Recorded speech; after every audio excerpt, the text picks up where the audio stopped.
Thiruvananthapuram metro റെയിലിന്റെ DPR തയ്യാറായി. പുതുക്കിയ അലൈൻമെന്റിൽ 31 kilometre ദൂരമാണുള്ളത്. Pappanamcode മുതൽ ഈഞ്ചക്കൽ വരെയാണ് മെട്രോ റെയിൽ പാത.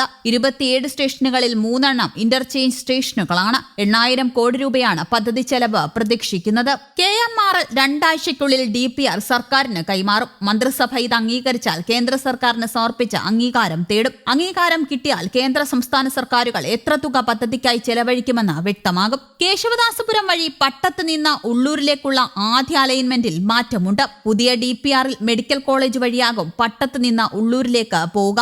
Pappanamcode, Kaimanam, Karamana, Thampanoor, secretariat, Palayam, Plamoodu, Pattom, Murinjapalam, medical college, Ulloor, Pongumoodu, Sreekaryam, Pangappara, Gurumandiram, Kariavattom, techno park phase 1, techno park phase 3, Kulathoor techno park phase 2, Akkulam, കായൽ, കൊച്ചുവേളി, വെൺപാലവട്ടം, ചാക്ക, എയർപോർട്ട്, ഈഞ്ചക്കൽ, കഴക്കൂട്ടം, കാര്യവട്ടം എന്നിവയാണ് മെട്രോ സ്റ്റേഷനുകൾ. കഴിഞ്ഞ നവംബറിൽ സർക്കാർ ഈ അലൈൻമെന്റിന് അംഗീകാരം നൽകിയിരുന്നു. തുടർന്ന് പദ്ധതിയുടെ ചെലവ്, സ്ഥലമേറ്റെടുക്കൽ തുടങ്ങിയവ ഉൾപ്പെടെ വിശദമായ DPR തയ്യാറാക്കാനും സർക്കാർ KMRLനോട് ആവശ്യപ്പെട്ടിരുന്നു. KMRLനായി ഡൽഹി മെട്രോ റെയിൽ കോർപ്പറേഷനാണ് DPR തയ്യാറാക്കുന്നത്.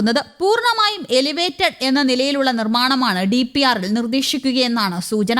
സെക്രട്ടേറിയറ്റ് ഉൾപ്പെടുന്ന പൈതൃക മന്ദിരങ്ങൾ സ്ഥിതി ചെയ്യുന്ന പ്രധാന പാതയിൽ മെട്രോ സ്റ്റേഷനുകൾ ഉൾപ്പെടുന്ന വമ്പൻ നിർമ്മിതികൾ നഗര സൗന്ദര്യത്തെ ബാധിക്കുമെന്ന ആശങ്കയുണ്ടായിരുന്നതിനാൽ ഭൂഗർഭപാതയെക്കുറിച്ച് നേരത്തെ പഠനം നടത്തിയിരുന്നു. എന്നാൽ നിർമ്മാണ ചെലവ് ഉയരപ്പാതയുടെ ഇരട്ടിയോളമാകുമെന്നാണ് നിഗമനം. ഉയരപ്പാതയ്ക്ക് 10,000 കോടി രൂപയാകുമെന്നാണ് ഈ രംഗത്തെ വിദഗ്ധരുടെ വിലയിരുത്തൽ. കൊച്ചി മെട്രോയുടെ മാതൃകയിൽ 60% വായ്പയെടുത്തും 20% വീതം സംസ്ഥാന കേന്ദ്ര സർക്കാർ വിഹിതം ഉപയോഗിച്ചും നിർമ്മാണം പൂർത്തിയാക്കാനാണ് ലക്ഷ്യമിടുന്നത്. ആനയറയിൽ സർക്കാരിന്റെ കൈവശമുള്ള ഭൂമിയിൽ ആധുനിക മൊബിലിറ്റി ഹബ്ബ് മെട്രോ റെയിലിന്റെ ഭാഗമായി നിർമ്മിക്കാനും ലക്ഷ്യമിടുന്നുണ്ട്. ഇതിന്റെ പദ്ധതി രേഖയും DPRൽ ഉൾപ്പെടുത്തിയിട്ടുണ്ട്. സർക്കാർ അംഗീകരിച്ച തിരുവനന്തപുരം മാസ്റ്റർ പ്ലാൻ 2024 ആനയറയിലെ 100 ഏക്കർ സ്ഥലത്ത് മൊബിലിറ്റി ഹബ്ബ് വിഭാവനം ചെയ്തിട്ടുണ്ട്. റോഡ്, റെയിൽ, ജലഗതാഗത സംവിധാനങ്ങളെ ബന്ധിപ്പിക്കാനുള്ള സംവിധാനം ഒരുക്കാനാണ് ലക്ഷ്യമിടുന്നത്. കൊച്ചുവേളി റെയിൽവേ സ്റ്റേഷൻ, ദേശീയപാത, പാർവതി പുത്തനാർ വഴി ജലപാതയിലേക്കുള്ള പ്രവേശനം എന്നിവയെല്ലാം ആനയറ പദ്ധതിയിലൂടെ സാധ്യമാകും. കൂടാതെ വിമാനത്താവളത്തോട് ചേർന്നുള്ള സ്ഥലമാണെന്ന പ്രത്യേകതയും ഇവിടെ മൊബിലിറ്റി ഹബിന്റെ സാധ്യതയെ വർദ്ധിപ്പിക്കുന്നുണ്ട്. തിരുവനന്തപുരം മെട്രോയുടെ ഭാഗമായി മൊബിലിറ്റി ഹബ്ബ് നിർമ്മിച്ചാൽ അത് മെട്രോ സർവീസിന് അധിക വരുമാനമാകും. നടത്തിപ്പ് ചുമതലയും മെട്രോ കമ്പനി തന്നെ വഹിക്കും. കൂടാതെ മെട്രോയുടെ നിർമ്മാണത്തിനൊപ്പം തന്നെ മൊബിലിറ്റി ഹബിന്റെ നിർമ്മാണവും പൂർത്തിയാക്കും. ഇതുകൂടാതെ മെട്രോയുടെ ഭാഗമായി 6 മൊബിലിറ്റി ഹബ്ബുകൾ നിർമ്മിക്കും. ഇത് മെട്രോ സ്റ്റേഷനുകൾക്കൊപ്പം തന്നെയാകും. 5-ലധികം ബസ്സുകൾക്ക് ഒരേ സമയം പാർക്ക് ചെയ്യാനുള്ള സംവിധാനമാകും ഇവിടെയുണ്ടാവുക. ടാക്സി, ഓട്ടോ സർവീസുകളും കഫറ്റീരിയയും ഒക്കെ ഈ മൊബിലിറ്റി ഹബ്ബുകളിൽ ഉണ്ടാകും. പാർക്കിംഗ് ഏരിയയും ഒരുക്കും. മെട്രോ പദ്ധതിയുടെ ഭാഗമായി ആനയറയിൽ ആധുനിക മൊബിലിറ്റി ഹബ്ബ് നിർമ്മിക്കാനും പദ്ധതിയുണ്ട്. സർക്കാർ ഉടമസ്ഥതയിലുള്ള 106 ഏക്കർ ഭൂമിയിലാണ് ഹബ്ബ് വിഭാവനം ചെയ്തിരിക്കുന്നത്.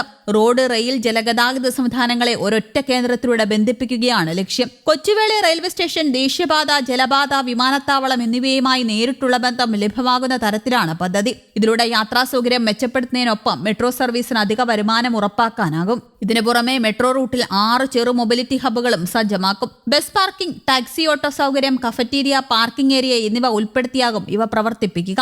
സ്ഥലമേറ്റെടുക്കൽ നടപടികൾ വേഗത്തിലാക്കുന്നതിനായി സർക്കാർ നേരിട്ടുള്ള ഭൂമി വാങ്ങൽ രീതിക്കാണ് മുൻഗണന നൽകുന്നത്. ആദ്യഘട്ട രൂപരേഖകൾ പ്രകാരം സ്റ്റേഷനുകൾക്കായി ഏകദേശം 4.8 ഏക്കർ ഭൂമിയും അനുബന്ധ ഫ്ലൈ ഓവർ നിർമ്മാണങ്ങൾക്കായി 5.22 ഏക്കറോളം ഭൂമിയും ഏറ്റെടുക്കാൻ ലക്ഷ്യമിടുന്നു. പ്രാഥമിക നിർമ്മാണങ്ങളും ഫ്ലൈ ഓവറുകളുടെ സ്ഥലമേറ്റെടുക്കൽ വേഗത്തിലാക്കുന്നതിന്റെ ഭാഗമായി ശ്രീകാര്യം, ഉള്ളൂർ, പട്ടം എന്നിവിടങ്ങളിൽ നിർമ്മിക്കുന്ന ഫ്ലൈ ഓവറുകളുടെ ചുമതല കൊച്ചി മെട്രോ റെയിൽ ലിമിറ്റഡിന് നൽകിയിട്ടുണ്ട്. ഇതിനായുള്ള പ്രാഥമിക ഭൂമി ഏറ്റെടുക്കൽ നടപടികൾ നേരത്തെ തന്നെ ആരംഭിച്ചിരുന്നു. News desk, Kerala Kaumudi.